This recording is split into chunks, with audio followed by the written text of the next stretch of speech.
Allora, segretaria Gentilini, le faccio chiudere il discorso che poi per chiudere il tutto do la parola al segretario qui presente, prego. Sì, è quello che i due numeri che avevo dato del numero di pensionati che sono scusate, all'interno della nostra provincia, era per mettere in luce che i pensionati con pensioni fino a 750 euro lordi sono solo 6.665, mentre le pensionate con questo tipo di pensione di 750 euro lordi sono 22.759. I pensionati con la pensione superiori a 3.000 euro sono 2.276, mentre le pensionate con pensioni superiori a 3.000 euro sono 358. Chiaro, insomma c'è un divario nettissimo di situazioni. Tutti gli elementi che abbiamo così magari parlato fino adesso, ecco, denunciano un'assenza di prospettiva di genere che penalizza particolarmente le donne, e le pensioni andrebbero insomma anche così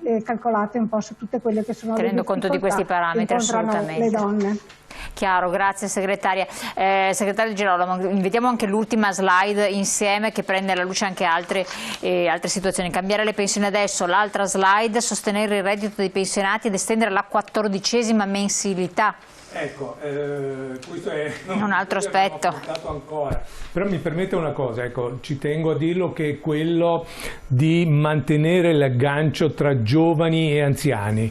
Quindi anche qui il sistema previdenziale regge se noi lo rendiamo appetibile anche per i giovani, e quindi su questo, siccome c'è tutta la questione del precariato, dei lavori saltuari, dei lavori poveri, perché non è mai successo in Italia che un lavoratore sia povero. Cioè una volta, quando una persona trovava un impiego, come dire, usciva da quella situazione. Oggi purtroppo non è più così. Quindi noi con questa riforma abbiamo anche pensato a come fare in modo che i giovani, pur avendo un lavoro saltuario o un lavoro povero, possano avere una pensione dignitosa. Ecco, ci tengo a precisare questa cosa. Previdenza complementare, rilanciare l'adesione alla previdenza complementare negoziale, rendendola effettivamente accessibile anche a chi lavora nelle piccole imprese, ai giovani. Ma non solo quella, perché ad esempio uno che ha un lavoro povero fa fatica a farsi anche la pensione complementare.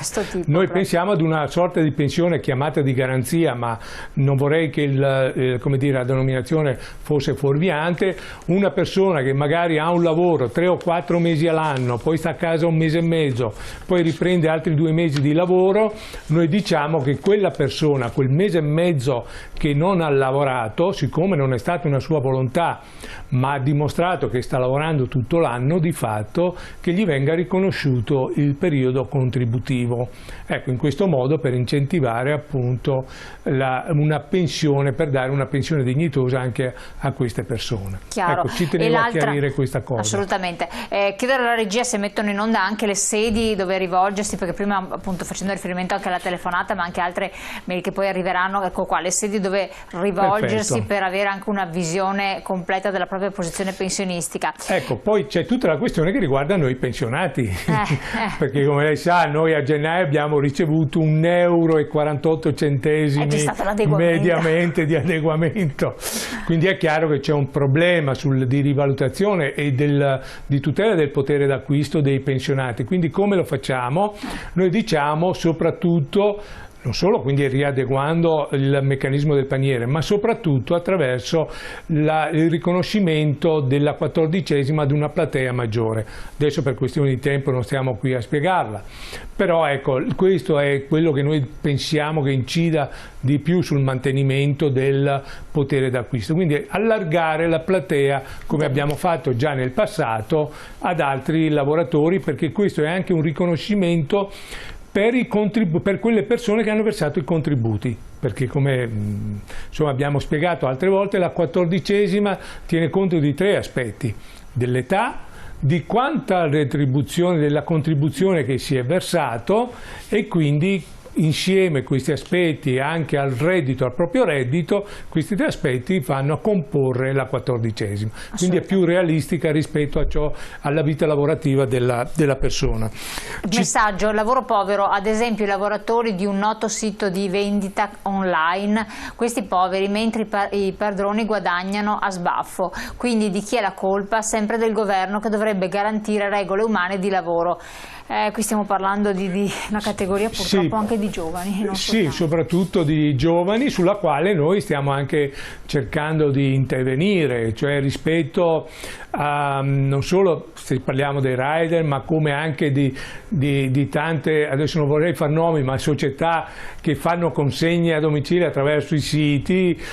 Noi stiamo cercando di contrattualizzare, migliorare la vita e la dignità di queste persone che sappiamo insomma hanno un problema, proprio lavorano ma restano poveri. Quindi abbiamo bisogno di migliorare. Siamo arrivati al termine. L'ultima questione, velocissima. Quindi dividere la gestione della previdenza dall'assistenza.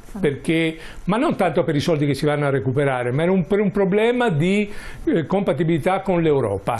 E quindi questo è il primo aspetto. E l'altro il fisco. Cioè noi paghiamo come pensionati 50 miliardi di tasse all'anno. Buongiorno, non so che non è facile, ma indicativamente dopo 42 anni di lavoro con uno stipendio netto di 1.600 euro, che cifra prenderò di pensione fra 2 anni quando ci andrò? Grazie. Oddio, ecco, questa è una cosa importantissima. Non bisogna mai guardare la pensione dell'amico, del collega, come si fa con i medicinali.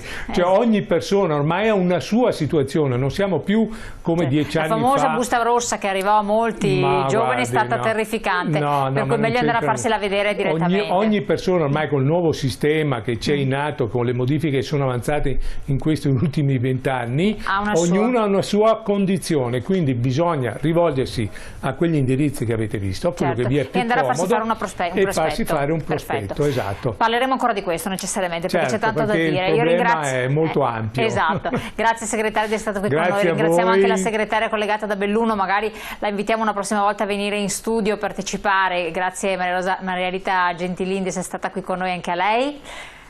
Grazie a voi, grazie a tutte. E buon lavoro naturalmente sul territorio anche per le donne, in difesa delle donne, perché si occupa anche di questo, dei diritti delle donne, oltre che delle pensioni. A voi naturalmente buon proseguimento, ricordatevi la puntata andrà in replica anche sul nostro sito, nella pagina dedicata proprio dello Speech CGIL, e naturalmente potete vedere tutto quanto in replica la prossima settimana. A presto, grazie. Grazie a tutti.